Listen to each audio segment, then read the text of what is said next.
Staff Sergeant Robert Bales spent nearly 3.5 years fighting for his country, then threw it all away in an hour. A court will decide whether he is guilty of the murder of 16 Afghan civilians, mostly women and children. History will decide whether the massacre for which he is the lone suspect has undone America's decade-long battle for Afghanistan.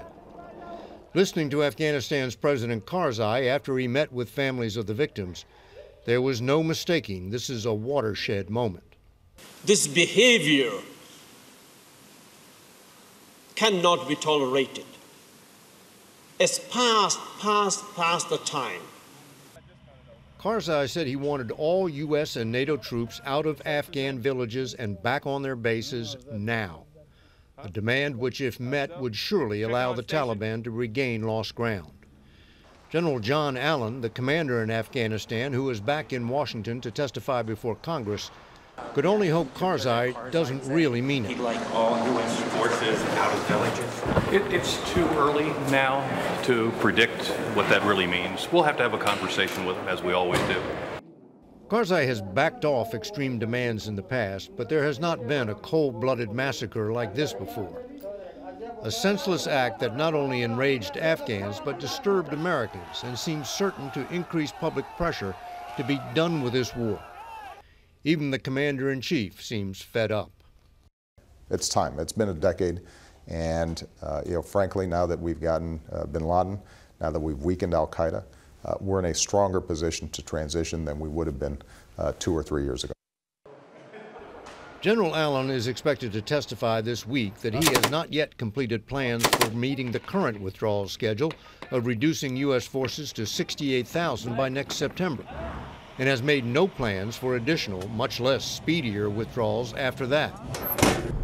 Another battle over Afghan strategy is shaping up, pitting the president's military advisors, who already think the withdrawal is too fast, against his political advisors, who can't get out fast enough.